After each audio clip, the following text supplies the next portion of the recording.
ఇంతటి బలసంపన్నుడవి. ఈ లోకంలో ముగ్గురున్నారు గమనవేగం ఉన్నవారు. అంత వేగంగా వెళ్ళగలిగినటువంటి ప్రాణి నాలుగవది లేదు. మొట్టమొదటి వాడు వాయుదేవుడు నీ తండ్రి, రెండవ వాడు గరుత్మంతుడు, మూడవ వాడు నువ్వు. ఇంతటి వేగం కలిగిన వాడివి, ఇంత బలం కలిగిన వాడివి, చేతకాని వాడిలా ఇలా కూర్చుంటావా? నీ తల్లి పుంజకస్థల, ఆమెకి వాయుదేవుని యందు ఔరసపుత్రుడిగా జన్మించిన వాడివి. పుట్టగానే అపారమైనటువంటి వేగంతో సూర్యమండలం వైపు ప్రయాణం చేసి ఉదయిస్తున్న సూర్యబింబం తినే ఫలం అనుకుని వెళ్ళావు. ఇంద్రుడు వజ్రం పెట్టి కొడితే హనువులంటే నీ యొక్క దవడ సొట్టబడి కింద పడ్డావు కాబట్టి నీకు హనుమ అని పేరొచ్చింది. ఆ పేరు ఉంచుకోవాలి అని ఇంద్రుడు పరమ సంతోషంతో తన మెడలో ఉన్న పద్మాల మాల పైకెత్తి ఊపి, ఈ పిల్లవాడికి ఇంకొక పేరు ఉండకూడదు, నా వజ్రం చేత పుట్టిన పిల్లవాడిని కొడితే ఎడమ దవడ సొట్టబడింది కాబట్టి ఈ పిల్లవాడికి హనుమ అని పేరుంటుందన్నాడు. దేవతలందరూ తమ శక్తులు ధారపోశారు. నీ అంత శక్తివంతుడు లోకంలో ఇంకొకడు లేడు. ఇంతటి వేగం కలిగిన వాడివి, ఇంత శక్తి కలిగిన వాడివి, నువ్వు ఇలా కూర్చుంటావా? ఒకప్పుడు నాకు కూడా ఎంతో బలం ఉండేది. వామనమూర్తిగా శ్రీ మహావిష్ణువు ఈ భూమ్యాకాశములనన్నింటినీ ఆక్రమిస్తే ఇంతంతైవటుడు ఇంతయై వరుయుతానింతై యభోవీధిపై అంతై తోయద మండలగ్రమణ కల్లంతై ప్రభారాశిపై అంతై చంద్రునకంతయై ధ్రువునిపై అంతై మహర్వాటిపై అంతై సత్య పదోన్నతుండకుతు బ్రహ్మాండంత సంవర్ధి అని పెరిగిపోతే ఆ వామనమూర్తికి త్రివిక్రమావతారానికి 21 మార్లు ప్రదక్షిణం చేశాను నేను. కానీ ఇప్పుడు వృద్ధుణ్ణైపోయాను, బడలిపోయాను, 100 యోజనములు దాటలేను. కాబట్టి పిల్లవాడివి, శక్తివంతుడవు, నువ్వు శక్తి పుంజుకొని బయలుదేరాలని జాంబవంతుడు హనుమతో మాట్లాడి ఒక మాట అన్నాడు. జాంబవంతుడు రామాయణంలో ఏదైనా చెప్పాడు అంటే దానికి ఒక ప్రమాణం ఉంటుంది. ఎందుకంటే సృష్టికర్త అయిన బ్రహ్మగారు ఆవలిస్తే బ్రహ్మగారి అంశతో బయటకు వచ్చినటువంటి వాడు.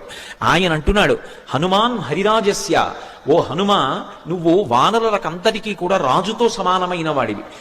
పేరుకి సుగ్రీవుడు రాజు, కానీ సుగ్రీవుడి కన్నా నువ్వు ఏ విషయంలో తక్కువ కాదు.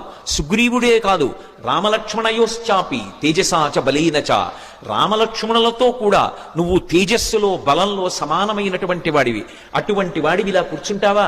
నీవు నీ బలాన్ని జ్ఞాపకాన్ని తెచ్చుకొని పైకి లేచి ఈ సముద్రాన్ని దాటు. నువ్వు దాటుతున్నప్పుడు ఈ బ్రహ్మాండంలో ఉన్నటువంటి సమస్త భూతములు ఆశ్చర్యపోతాయి నీ గమనశక్తిని చూసి. ఆశ్చర్యపోయి భూతకోటి అంతా లేచి నిలబడి నమస్కరిస్తుంది. అంత వేగంతో వెళ్ళగలిగిన వాడివి. అటువంటి వాడివి ఇలా కూర్చోకూడదు. వానర జాతి పరువంతా నీ చేతిలో ఉంది.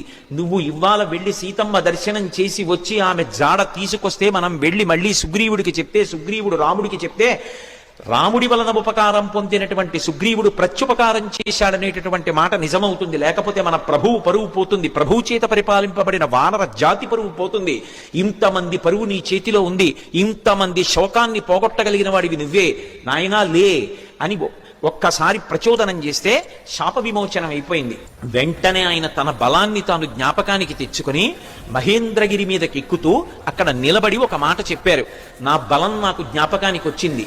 నాతో సమానంగా వెళ్ళగలిగినటువంటి వాళ్ళు ఇద్దరే. ఒకటి నా తండ్రి వాయుదేవుడు, 2 గరుత్మంతుడు.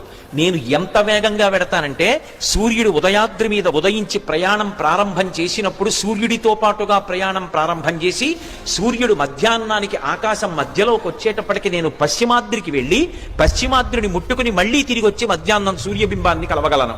అంత వేగంతో వెళ్ళగలను. సముద్రం మీద నేను వెడుతున్నప్పుడు నా వేగాన్ని తట్టుకోలేక నా తొడల యొక్క వేగానికి సముద్రాన్నంతటినీ చాప చుట్టినట్టు చుట్టి నీటిని పైకెత్తి తీసుకుపోగలను. ఆకాశంలో ఉండేటటువంటి మేఘములనన్నిటినీ కూడా నా భుజముల చేత కట్టకట్టి ఈడ్చేయగలను. ఈవలి ఒడ్డున నిలబడి ఆవలి ఒడ్డుని నా చేతితో స్పృశించగలను. పర్వతములను పైకెత్తి ఆడి వాటిని చూర్ణములను చెయ్యగలను. ఈ భూమినంతటినీ చుట్టుతాను. సముద్రాలన్నింటినీ కూడా కలచివేసి అవి తమ చెలియల కట్టలు దాటి ప్రవహించేలా చెయ్యగలను. అంతటి శక్తివంతుడనన్న విషయం నాకు అర్థమైంది. ఇప్పుడు నేను లంకాపట్టణానికి బయలుదేరుతున్నాను, మీరు నిశ్చింతగా ఉండండి. అంత అద్భుతమైనటువంటి రీతిలో ప్రయాణం చేయడానికి ఆ మహేంద్రగిరి మీద నిలబడినటువంటి స్వామి హనుమ యొక్క స్థితిని ఆవిష్కరిస్తూ సుందరకాండ ప్రారంభం అవుతుంది. అవతల దుర్నిరీక్షుడైనటువంటి రాక్షసుడు, అపారమైనటువంటి తపస్సు చేసినవాడు, కాంచనలంకకి అధిపతి, 100 యోజనముల సముద్రాన్ని దాటి వెళ్ళాలి. ఆవలి ఒడ్డున దిగిన దగ్గర నుంచి విచ్చుకత్తులు పట్టుకుని రాక్షసులు నిలబడతారు. ఎవడి తేజస్సు చూసినంత మాత్రం చేత యమధర్మరాజు గారు కూడా కాకిలో దూరి పారిపోయాడో అంతటి మహాతేజ సంపన్నుడు. తన జీవితం మొత్తం మీద రామచంద్రమూర్తి చేతిలో చనిపోకముందు అతను ఓడిపోయింది ఓడిపోయింది ఇద్దరి చేతిలోనే.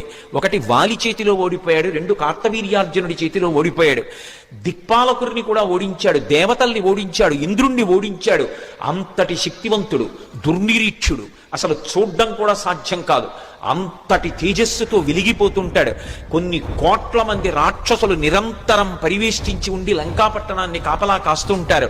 అటువంటి లంకాపట్టణంలో అతను ప్రాణ సమానంగా భావించి దాచినటువంటి సీతమ్మ యొక్క జాడ కనిపెట్టాలనేటటువంటి సంకల్పం చేసుకుని బయలుదేరుతున్నారంటే అటువంటి సంకల్పం చెయ్యగలిగినటువంటి వాడు వేరొకడు ఎక్కడుంటాడు? ఇగో స్వామి హనుమ బయలుదేరుతున్నారని ఆ విద్యాధరులందరూ లేచి నిలబడి ఆయనకి నమస్కరించి స్తోత్రం చేస్తున్నారు. ఇక బయలుదేరడానికి సిద్ధపడ్డారు. ఒక్కసారి తన బలాన్నంతటినీ పుంజుకున్నారు. ఒంటి మీద ఉన్నటువంటి వెంట్రుకలన్నీ నిక్కపొడుచుకున్నాయి, చెవులు రిక్కించారు, కళ్ళు రెండు దృష్టి నిలబెట్టి 100 యోజనముల సముద్రం వైపు చూశారు. ప్రాణవాయువుని లోపల బంధించారు, నాదములతో తొక్కి పెట్టి ఉంచారు. మోకాళ్ళు వంగి ఉన్నాయి, నడుం సన్నగా ఉంది, తొడలలోకి శక్తినంతటినీ పుంజుకున్నారు. ఇక ఎగరబోతూ కిందకి చూశారు. చిన్న చిన్న రూపాలతో కొన్ని లక్షల వానరములు స్వామికి నమస్కారం చేస్తూ శుభం కలగాలని, వానరజాతి పరువు నిలబడాలని స్తోత్రం చేస్తున్నాయి.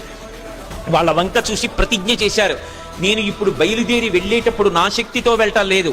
రామచంద్రమూర్తి తన ఎడమ చేత్తో బంగారు కోదండాన్ని పట్టుకుని అక్షయ బాణతూణీరంలోంచి బాణాన్ని తీసి కుడి చేతితో వింటినారికి సంధించి ఆకర్ణాంతంలాగి విడిచిపెట్టబడినటువంటి రామబాణం మధ్యలో ఆగకుండా వెళ్లి లక్ష్యం మీద ఎలా పడిపోతుందో అలా రామచంద్రమూర్తి యొక్క అనుగ్రహాన్ని పొందినటువంటి నేను లంకాపట్టణం మీద వెళ్లి పడతాను. ఆ పడిన తరువాత సీతమ్మ జాడ కనిపెట్టడానికి అన్వేషిస్తాను. ఒకవేళ నాకు సీతమ్మ జాడ దొరకకపోతే 10 తలలు కలిగినటువంటి రావణాసురుణ్ణి బంధించి తీసుకొచ్చి ప్రస్రవణ పర్వత చక్రముల మీద కూర్చున్న రామచంద్రమూర్తి పాదముల దగ్గర పడేసి వాడి చేత నిజం కక్కిస్తాను. ఒకవేళ రావణుడు కూడా కనపడకపోతే అక్కడి నుంచి స్వర్గలోకానికి వెళ్లి స్వర్గలోకంలో కూడా సీతమ్మను అన్వేషిస్తాను.